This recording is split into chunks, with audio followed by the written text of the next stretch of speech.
नमस्कार दोस्तों, स्वागत है आपका दिव्य वास्तु में।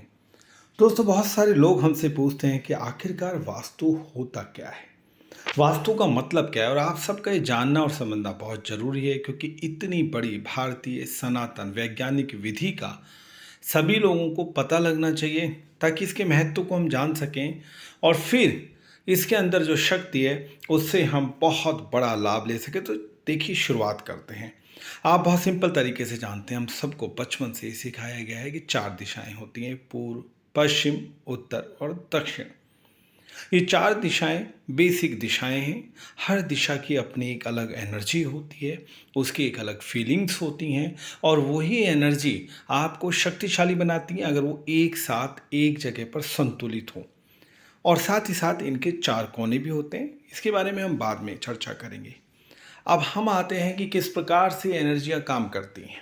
देखिए, जैसे मैंने पहले आपको बताया कि हर दिशा की एक अलग एनर्जी होती है। अगर हम उस दिशा की एनर्जी को उस दिशा के हिसाब से ही प्रयोग में करते हैं, तो निश्चित जानिए कि हमारी ज़िंदगी में सब कुछ सही होगा।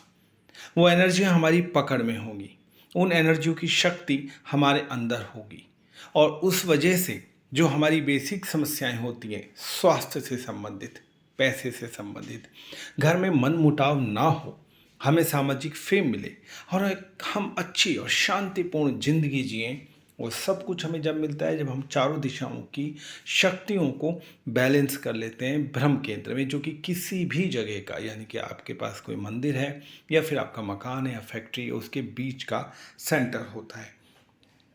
इस बात को आपको बहुत अच्छी तरह से सोच लेना है।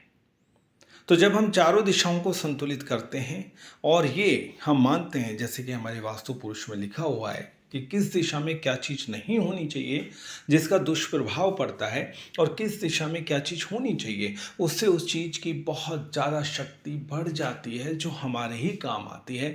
यानी कि कुल मिलाकर किस प्रकार से हम अपने जीवन को सफल बना सकें, ये वास्तु के माध्यम से पता लगता है। बस हमें अपनी एनर्जी को, अपनी शक्ति को संतुलित कर लेना है। तो करना क्या है कि जैसे आप जानते हैं दोस्त, कि उत्तर और पूर्व के बीच के कोने को, जो मध्य में होता है, उसे ईशान कोण बोलते हैं। और जो ईस्ट से लेके साउथ के बीच का मध्य का कोण होता है, उसे हम आग्नेय कोण बोलते हैं।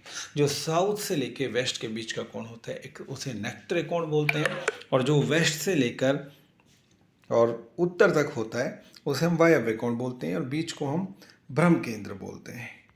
यही सबसे बड़ी बात है, और यही हमें सोचने वाली बात भी बताती है कि आखिरकार इन कोणों का महत्व क्या है, ब्रह्म केंद्र का महत्व क्या है, किस कोने में कौन सी चीज़ होनी चाहिए जिससे आप अपनी ज़िंदगी में उत्तरोत्तर तरक्की करें, कौन से कोने में क्या चीज़ नहीं हो जो हमें ज़िंदगी में पीछे लेकर जाती है।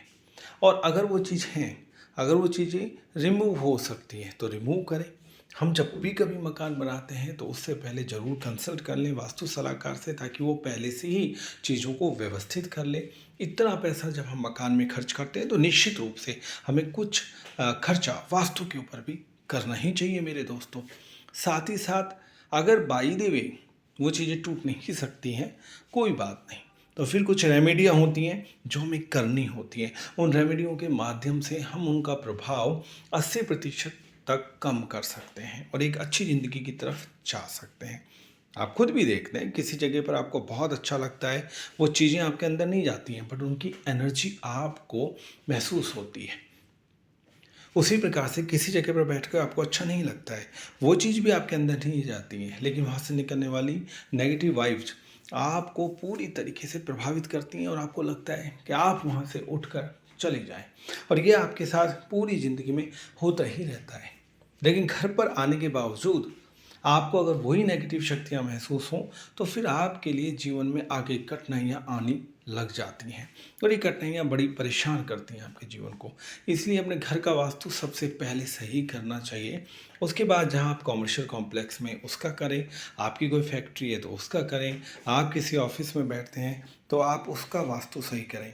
आप देखेंगे कि धीरे धीरे धीरे करके आप हर चीज़ के प्रति बैलेंस होने लगेंगे, आपकी निर्णय शक्ति अच्छी होने लगेगी, आपके जो थॉट्स हैं बहुत आगे बढ़ने लगेंगे। यही वास्तु का उद्देश्य है, परम उद्देश्य है कि आपकी ज़िंदगी को सहज, सरल, सुगम और शांति प्रिय बनाए, ताकि सनातन इस वैज्ञानिक विधा को आप अपना सकें और इसका लाभ उठा सकें, आपके साथ दूसरे भी उठा सकें। एक वास्तुशास्त्री के नाते मैं भी यही चाहता हूँ कि आप अपनी ज़िंदगी को सफल रूप में जिएं, आपकी परेशानियाँ कम से कम हों, आप अपनी टैलेंट अर्थात आपके अंदर जो भरा हुआ है उसका आप पूरी तरीके से उपयोग कर सकें और उसके माध्यम से आप स्वयं को, अपने परिवार को सुख दे सकें और साथ ही साथ सोसाइटी में भी एक बहुत बड़ा नाम कर सकें। कि सारे ही उद्देश्य होते हैं। इन सब उद्देश्यों की पूर्ति के लिए वास्तु बहुत बड़ी चीज़ है। वो इसलिए क्योंकि आप उसे लाइव देख सकते हैं, वो सब आपके सामने होती है, आप अपने सामने चीज़ों को सही होते देख सकते हैं।